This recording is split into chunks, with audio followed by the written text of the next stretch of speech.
좋아요, 알람 설정 많이 많이 눌러주세요.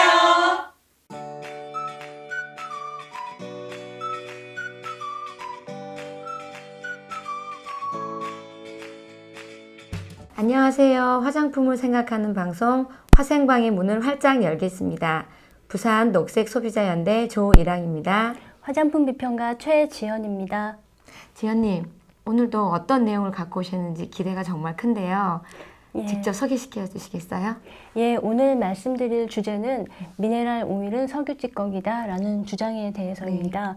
블로그와 SNS, 유튜브 등 개인이 올린 정보는 물론이고 화장품 기업의 웹사이트 그리고 화장품 전문가로 활동하는 사람들의 그 글과 칼럼에서 이런 표현을 쉽게 접할 수 있어요.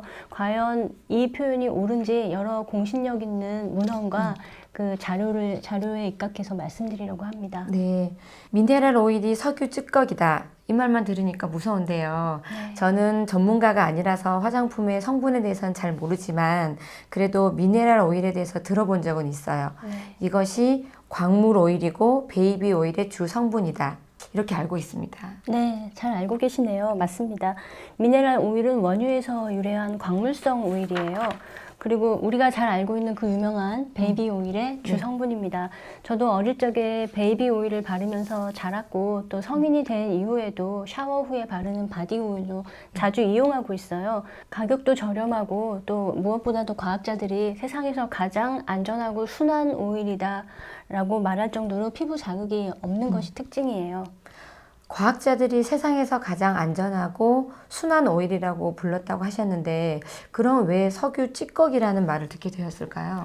예, 그게 2000년대 초반부터 이런 말이 조금씩 나오기 시작했어요. 그때가 천연 화장품 브랜드들이 수입되어서 우리나라에 조금씩 소개되던 때였는데 이 브랜드들은 마케팅 전략으로 기존에 사용하던 성분들을 공격하는 방법을 썼어요. 그때 가장 심한 공격을 받았던 성분이 바로 미네랄 오일입니다. 그 미네랄 오일은 천연 브랜드들이 주로 내세우는 식물성 오일과 대비되는 광물성 오일이고 그리고 가격이 무척 저렴하고 또 원유의 정제 과정에서 만들어지는 부산물이라는 점 등 공격할 요소가 굉장히 많았어요. 네, 구체적으로 석유 찌꺼기라는 표현이 어디서 나온 건가요, 그럼? 네, 그걸 설명하려면 원유의 정제 과정에 대해서 조금 네. 알아야 돼요. 원유를 정제하면 그 분자량과 끓는 점에 따라서 여러 물질로 이렇게 분리가 됩니다. 네. 예, 그 분자량이 가장 적은 그 부탄, 메탄 등의 가스부터 또 분자량이 중간인 휘발유, 디젤유가 있고요. 네. 그리고 분자량이 좀 높은 편인 윤활유, 중유 등 다양한 연료들이 만들어집니다. 그때 가장 밑바닥에 가라앉는 침전물이 있는데요. 그 미네랄 오일이 석유 찌꺼기라는 표현은 이 침전물과 관련이 있습니다. 바로 이 침전물에서 미네랄 오일이 만들어지기 때문이에요. 그렇다면 석유 찌꺼기라는 표현이 근거가 있다라는 뜻이겠는데요? 좀 더 들어보셔야 돼요. 그 미네랄 오일이 이 침전물에서 일부 생산되는 것은 맞습니다. 네. 근데 사실 엄밀히 말하자면 전부 다 침전물에서 만들어지는 것은 아니고요. 그 침전물에도 일부 미네랄 오일로 가공할 수 있는 성분이 남아있기 때문에 그것을 이용하는 것입니다. 여기서 중요한 거는 이 침전물을 찌꺼기라고 부르는 것은 옳지 않다는 거예요. 그 가장 밑바닥에 가라앉는다고 해서 그것이 꼭 쓸모없고 더러운 찌꺼기인 것은 아니잖아요. 사실 이 침전물의 주성분은 타르입니다. 그 타르가 가장 밑바닥에 가라앉는 이유는 이 성분이 탄화수소 분자 중에서 가장 끓는 점이 높고 또 가장 분자량이 크기 때문이에요. 끓는 점이 무려 600도에 이르고 분자량은 300, 400이 넘기 때문에 분리 정제 과정에서 가장 밑바닥에 가라앉습니다. 타르는 물질 자체로는 독성이 좀 높다고 말할 수 있어요. 예, 하지만 그 화학 산업에서는 쓰임새가 많은 굉장히 중요한 물질입니다. 사람들은 주로 아스팔트를 만들 때 이 성분을 사용한다고 해서 싸구려 성분이라고 매도를 하는데 잘 가공해서 색소를 만들기도 하고 또 향료를 만들기도 하고 또 방부제로도 쓰고 살균 보존제로도 쓰입니다. 또 의약품에서는 건선의 주요 치료제이고요. 그리고 비듬, 두피 가려움증을 치료하는 샴푸의 주성분으로 쓰이고 있어요. 또 정제가 잘 된 목타르라고 나무로 만든 타르가 있는데요. 이거는 화장품과 식품에 그 착향제로 쓰이고 있습니다. 이렇게 다양한 용도가 있는데 단지 침전물이라는 이유로 찌꺼기라고 부르는 것은 옳지 않다고 생각합니다. 그렇군요. 타르가 이렇게 다양한 용도로 쓰이는지 처음 알았어요. 사람들은 타르 하면 뭔지는 잘 모르지만 자동적으로 발암물질, 유해물질을 떠올리기 때문에 화장품은 물론 식품, 의약품에까지 여러 유용한 용도가 있다는 것을 잘 생각하지 못하고 있는 것 같아요. 그럼 궁금한 것이 하나 더 있는데 미네랄 오일이 침전물에서 만들어진다는 건 어떻게 받아들여야 하나요? 네, 침전물에서 만들어진다는 그 말이 그렇게 유쾌하지는 않죠. 네. 네, 게다가 석유 찌꺼기로 만든다 이런 표현은 더 심한 거부감을 일으킵니다. 하지만 그런 거부감만으로 어떤 물질의 안전을 판단하고 피하는 것은 옳지 않죠. 합리적이지 않아요. 그 사실 물질의 안전은 출처와는 별로 관계가 없거든요. 석유에서 나왔다고 다 위험한 것도 아니고 또 식물에서 나왔다고 다 안전한 것도 아닙니다. 어디에서 나왔건 그 물질의 독성을 잘 파악해서 안전한 양으로 조절해서 사용하면 인간에게 유익한 물질이 될 수 있습니다. 화장품에 사용되는 미네랄 오일은 정제를 거듭해가지고 불순물을 최대한 제거한 깨끗한 물질이에요.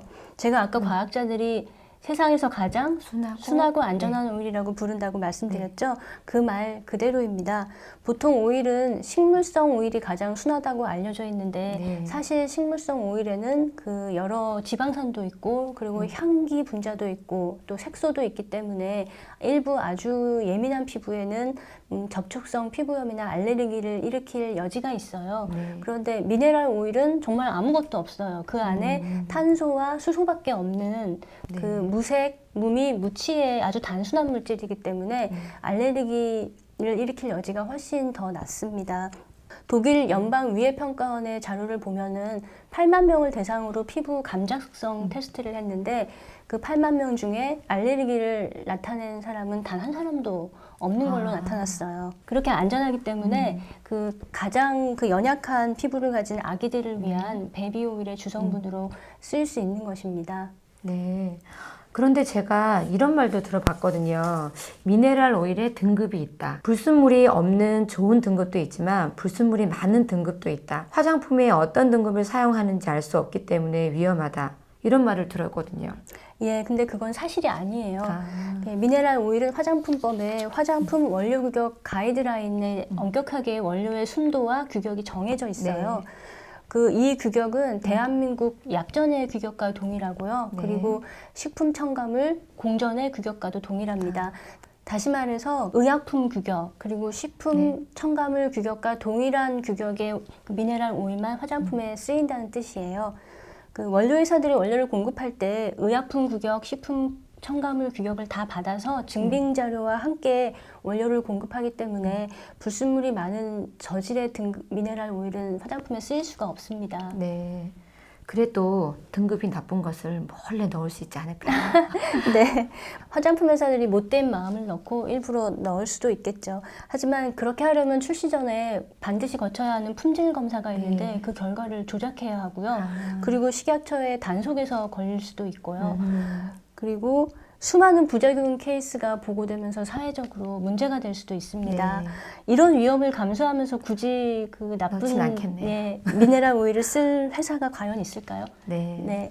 미네랄 오일은 싸구려 오일이라는 말을 들을 정도로 원료의 가격이 저렴한 편이에요. 그렇기 때문에 굳이 그 낮은 등급의 오일을 일부러 넣는 회사는 없다고 볼 수 있습니다. 그리고 모두 잘 알듯이 화장품 성분에 대한 불안이 사회적으로 큰 문제잖아요. 그만큼 소비자에게 안전에 대한 확신을 주는 것이 그 신뢰를 주는 것이 화장품 회사들의 생명과도 같습니다. 순간의 이익을 위해서 화장품에 써서는 안 되는 나쁜 원료를 쓰는 화장품 회사는 정상적인 유통을 하는 기업 중에는 없다고 볼 수 있습니다. 2016년에 캐나다 보건부가 시중에서 유통되는 미네랄 오일 제품을 수거해서 그 안에 있는 불순물 잔존치를 검사한 적이 있어요. 그때 그 모든 제품이 불순물 잔존치가 1 ppm, 미만으로 나왔습니다. 1ppm이란 100만 분의 1g을 의미해요. 퍼센티지로 따지면 0.0001%밖에 되지 않아요. 그만큼 엄격하게 관리되고 있고 화장품 회사들도 이 규정을 잘 지키고 있는 것을 알 수 있습니다. 예, 잘 알겠습니다. 오늘 미네랄 오일이 석유 찌꺼기라는 불량 정보를 바로잡기 위해 지연님과 함께 원유의 정제 과정부터 타르 이야기, 원료 규격 이야기까지 어려운 이야기를 나누었는데요. 마지막으로 꼭 덧붙이고 싶은 말씀이 있다면 해주시겠어요? 네, 세간의 화장품 성분에 대한 불량 정보가 정말 많은데요. 저는 그 중에서도 미네랄 오일에 대한 불량 정보를 바로잡는 일이 매우 중요하다고 생각하고 있습니다. 왜냐하면 불량 정보에 여러 가지 유형이 있는데 미네랄 오일은 그 모든 유형의 공격을 한 몸에 받고 있는 성분이에요. 오늘 말씀드린 미네랄 오일은 석유 찌꺼기라는 주장은 성분의 출처를 근거로 그 성분을 나쁘다고 공격하는 대표적인 불량 정보의 프레임입니다. 이게 광물류다, 석유에서 유래했다, 석유 찌꺼기로 만든다, 뭐 등급이 안 좋다 등등 출처를 공략해서 불안과 불신을 만들어내는 그런 불량 정보의 유형입니다. 미네랄 오일을 통해서 알 수 있듯이 출처는 성분의 안전과 아무 관련이 없습니다.